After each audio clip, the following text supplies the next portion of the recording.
তিস্তা প্রকল্প এবং Myanmar corridor নিয়ে ইতিবাচক অগ্রগতি হয়েছে বলে জানিয়েছেন চীনা রাষ্ট্রদূত হিয়া ওয়েন। আর প্রধানমন্ত্রীর পররাষ্ট্র বিষয়ক উপদেষ্টা হুমায়ুন কবির বলেছেন, দেশের শিল্পায়ন এবং কর্মসংস্থান সৃষ্টিতে চীনের উন্নত প্রযুক্তি কাজে লাগাতে চায় সরকার। রাজধানীর ইস্কাটনে Bangladesh institute of international and strategic studies মিলনায়তনে আয়োজিত এক অনুষ্ঠানে তারা এসব কথা বলেন। অর্থনীতি, বাণিজ্য ও বিনিয়োগে চীনের সঙ্গে নতুন সম্ভাবনার পথে হাঁটছে বাংলাদেশ। ঢাকার প্রত্যাশা, চীনের উন্নত প্রযুক্তি কাজে লাগিয়ে দেশে দ্রুত শিল্পায়ন ও কর্মসংস্থান সৃষ্টি হবে। জোর দেয়া হচ্ছে রপ্তানি বহুমুখীকরণের উপরও। সোমবার সকালে বাংলাদেশ চীন এক ট্রেনিং অনুষ্ঠানে প্রধানমন্ত্রীর পররাষ্ট্র উপদেষ্টাও দিলেন সেই ইঙ্গিত।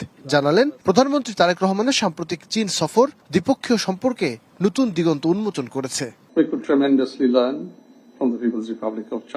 বহুমুখী উদ্যোগের মাধ্যমে বাংলাদেশ চীন সম্পর্ক আরও এগিয়ে যাচ্ছে এবং এই সম্পর্ককে নতুন উচ্চতায় নিতে উভয় দেশ নিবিড়ভাবে কাজ করছে।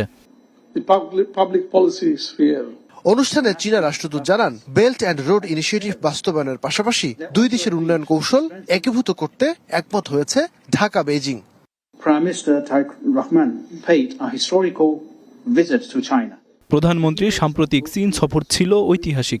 এর মাধ্যমে পারস্পরিক সমঝোতা ও সহযোগিতার নতুন দ্বার উন্মুক্ত হয়েছে। তিস্তা নদীর সমন্বিত ব্যবস্থাপনা, মোংলা বন্দরের আধুনিকায়ন এবং চীন মিয়ানমার বাংলাদেশ অর্থনৈতিক করিডোর এগিয়ে নেয়ার বিষয়েও ইতিবাচক অগ্রগতি রয়েছে। চীনের সঙ্গে বহুমুখী সম্পর্ককে কাজে লাগিয়ে নিজস্ব অর্থনৈতিক উন্নয়ন ও অবকাঠামোগত অগ্রগতি নিশ্চিত করতে চায় ঢাকা। অন্যদিকে আঞ্চলিক কৌশলগত অংশীদার হিসেবে বাংলাদেশের অবস্থানকেও গুরুত্বের সঙ্গে দেখছে বেইজিং।